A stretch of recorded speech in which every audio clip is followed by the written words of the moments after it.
Yeah, welcome to the Making of Me podcast, where we explore the journey, struggles, and transformation that shape who we have become. Today's guest is Ashley Crook, the founders of the Knowledge Leaders. Ashley has built a monthly seven figures from freedom-based business while traveling to over 70 countries. But her greatest discovery wasn't about scaling or strategy. It was about the inner work, how to feel truly present, related, and nourished while leading and creating success.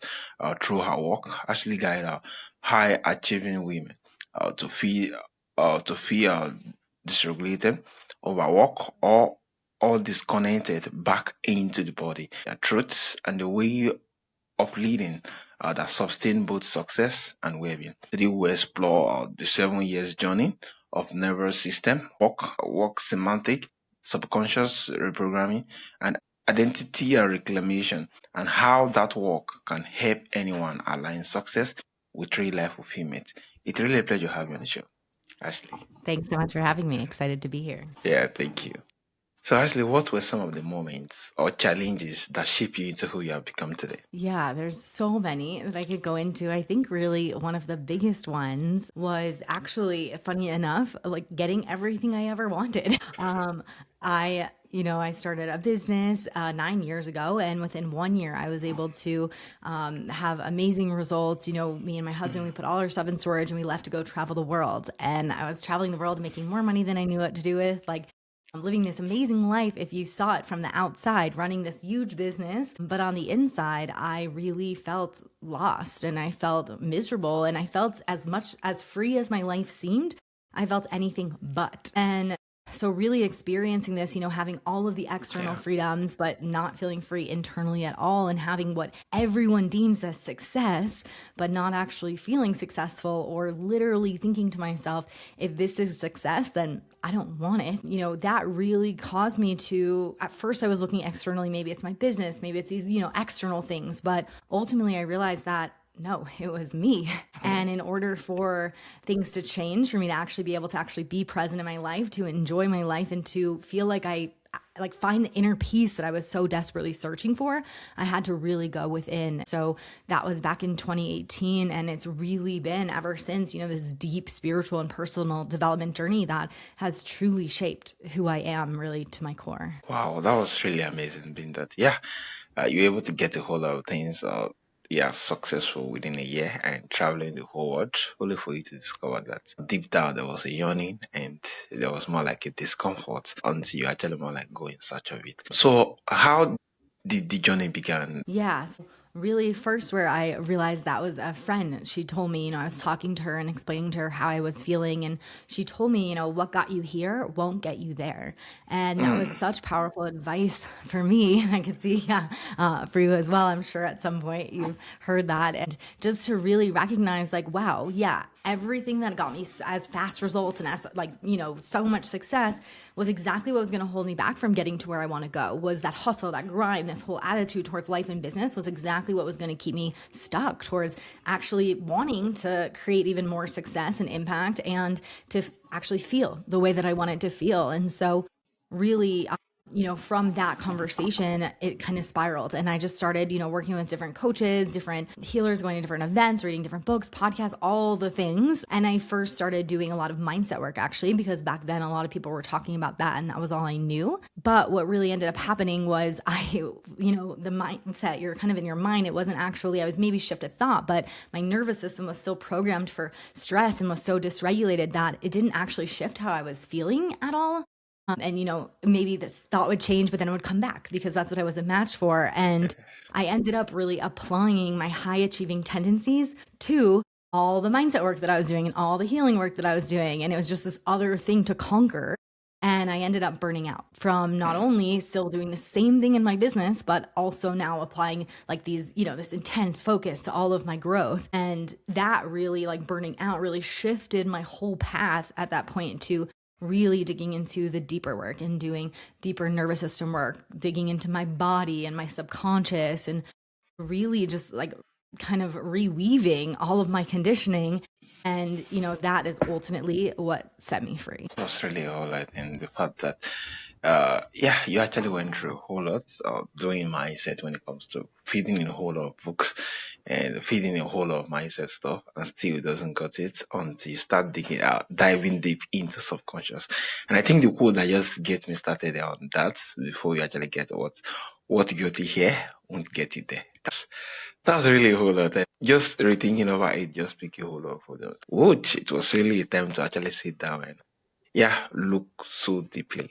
And I think that was what actually more like started your journey of coaching.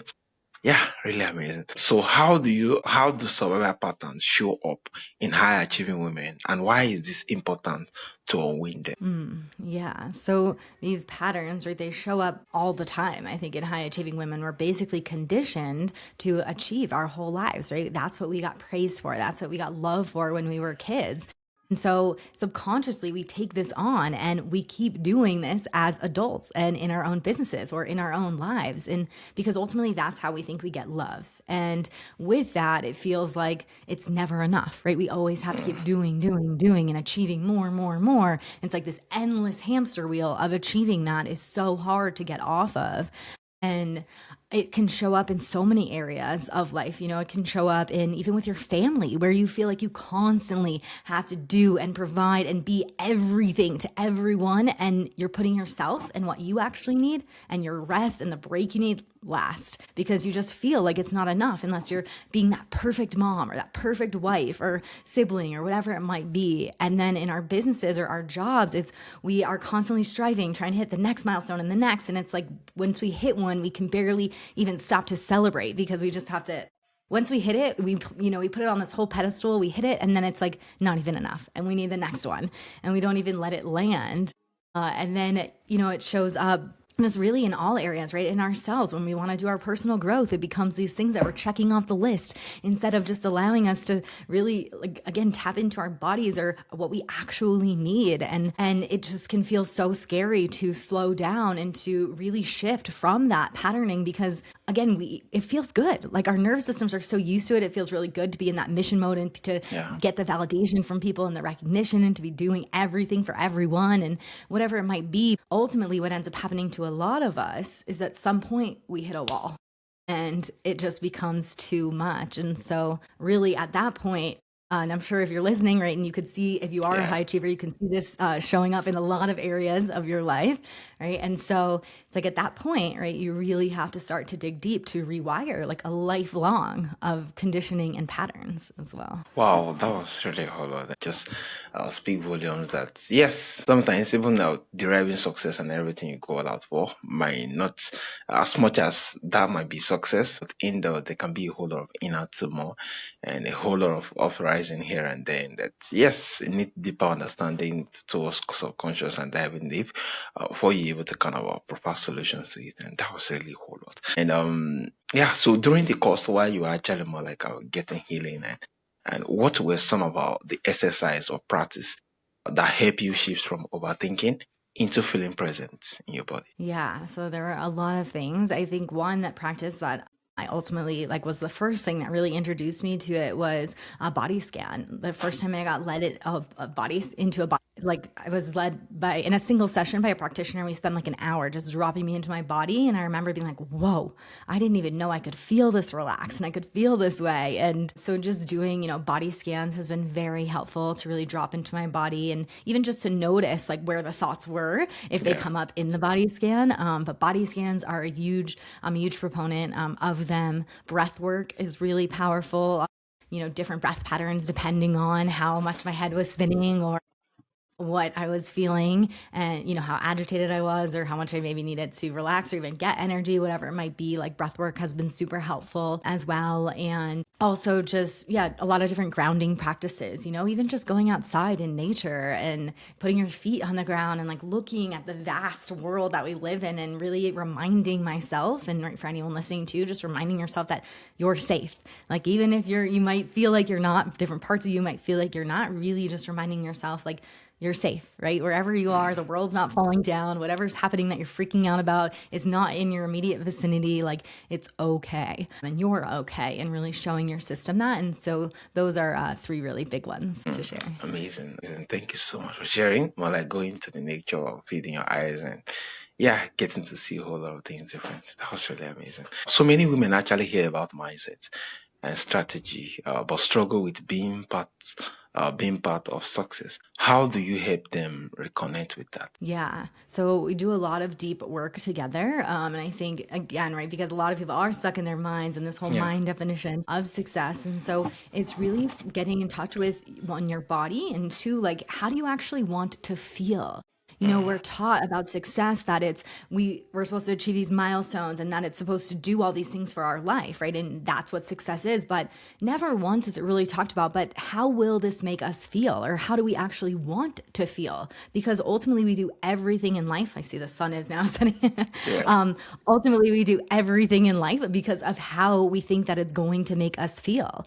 And really starting to notice, like, and sometimes this can be really hard. Sometimes people don't even know how they want to feel or how they're feeling in a day. I remember people used to ask me, how are you doing? And it's like, I'm fine, right? Or I'm good. We don't actually get in touch with how we're actually feeling. And so I would say, like, the initial way to really just start doing this for yourself and for anyone listening is just start thinking about, like, one, all the things that you thought success would bring you, or all the things you're striving for.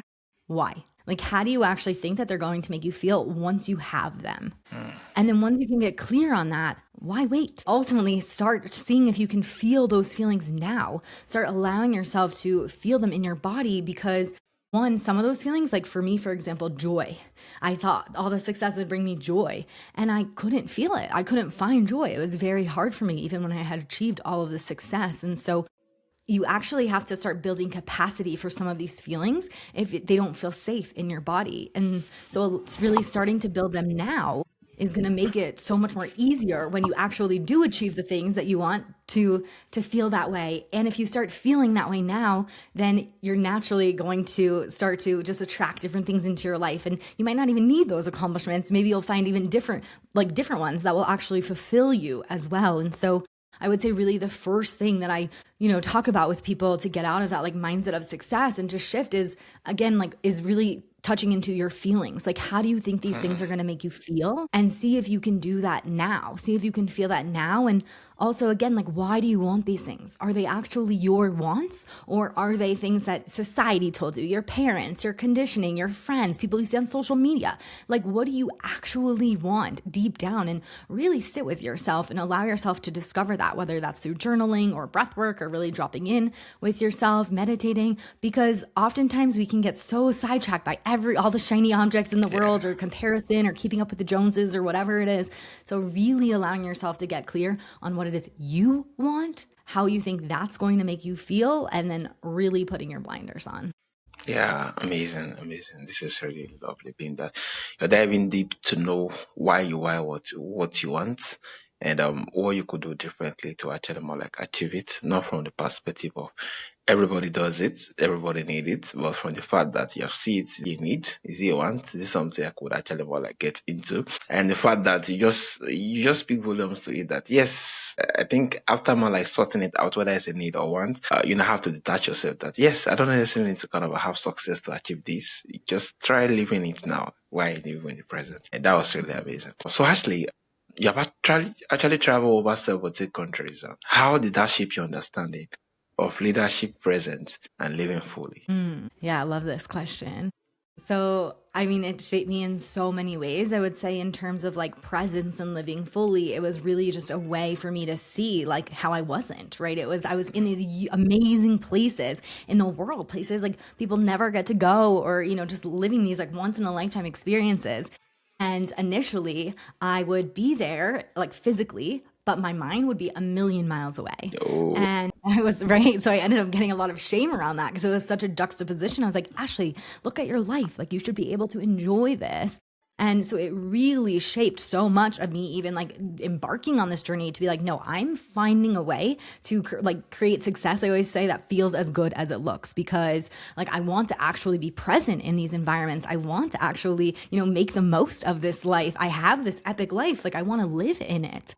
And so that really shaped a huge piece of me, and just really seeing how, through epic experiences, like you don't want to miss any of it. You don't want to let it pass you by because you're Yeah. stressing out about something or in your head. And so it was a huge shaper for those. And then I would say leadership, such a big shaper for that as well, because ultimately when you're in these other countries and you're, things, you need to be really flexible, you need to be adaptable. You never know exactly what's going to happen in traveling, right? There's always hiccups and whatnot. And so you really need to be able to lead yourself through it all, and lead yourself when you don't know where you are in some other country, and when you're making plans. Like the whole thing is really self-leadership in travel. And I think even for leading others as well, right? You see, we're told all these things about the world on the news or in society or whatnot, but when you actually go and explore Yeah. it, it's very, very different, and in the best way.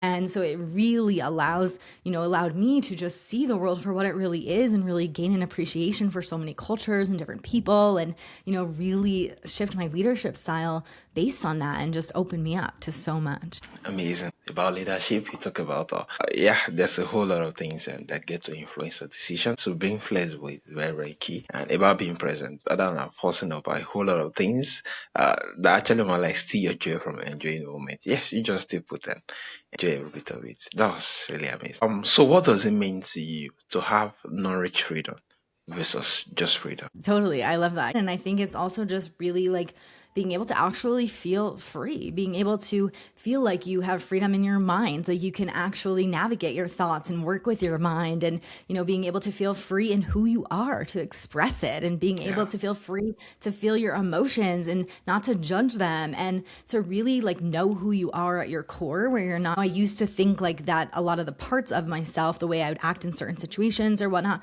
was me, and not just like a way I was behaving in that moment, or just a certain part that was acting out. And that really created a lot of like density in my own life. And when I was able to start working with all of that and realize, no, like that's not actually who I am, those are just patterns or fears that came about, or things, but not me, that gave me so much freedom. And so really, internal freedom is just about like actually being able to feel free to be who you are, to like know that you can be present and live in your life, and just ultimately like you can't even, obviously I'm saying you can't even explain it, but I did just explain it. But it's like just this feeling in your body, like Yeah. when you feel that Yeah. internally free.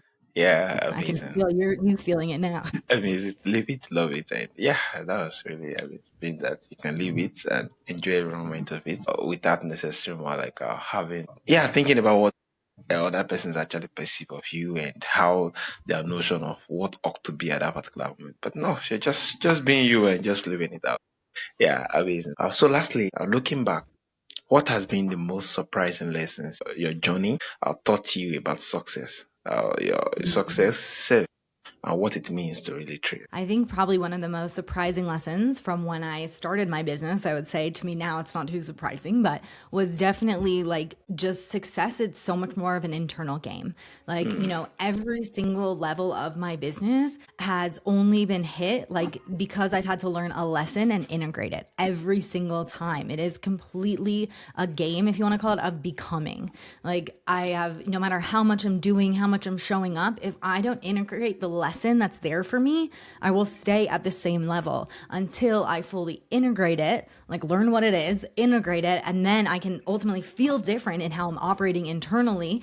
And then I will see the external results shift. And so, Mm, really, I like to say success from the inside out, because it truly is all an internal game. You can only play the external and push so far until your capacity runs out. And then it really becomes these internal lessons and becoming all. innovative. So actually, for my audience who want to learn more from you, who want to reach out to you about your work and for your coaching section, how can they reach out to you and where is the best platform? Yeah, so I'd love, you guys can reach out to me on Instagram, and I would love to hear from you. My Instagram is Oh the Places Ash Goes, like the Dr. Seuss book. And then Yeah, also, am I able to provide a resource for your audience? yeah, if you choose to. Okay, great. We talked about the body scan and how powerful that could be. So I actually have a free body scan, and I would love to offer it to all of you. So you can just access it by putting in your name and email. but really to help you get out of your head and start to really form that relationship with your body as well. And like we talked about, the power of being in your body, of actually feeling and being able from that place to experience success. And, one thing we didn't touch on that I'll just share too is, oftentimes we create all these stories and these Yeah. problems and these situations in our minds, and they feel like so big and we limit ourselves in so many ways, or we create all these dramas. But myself, from my experience, my clients, when we can drop into the body, all of a sudden we access so much more possibility and so much more clarity, and we see situations in such a different light. And so this is so supportive for so many areas of our life. So yeah, I would love for you guys to check out my free body scan as well. Yeah, thank you so much, Ashley. Yeah, thank you. Your journey just reminds us that success isn't just about doing more, it's about being fully present, embody, and align with who you truly are. If today's conversation resonate with you, I'll share this episode with someone who might be holding onto achievements without truly feeling it. And if you want to actually explore our sleep work, check out the free body scan. The link is going to be on the show notes. Yeah, and actually begins your journey of feeling success instead of just managing it. Thank you for listening to the Making of Me podcasts, where we explore the moment that shape who we have become. And once again, it's a pleasure and an honor to have you on the show, Ashley. Thanks so much for having me. I loved being here.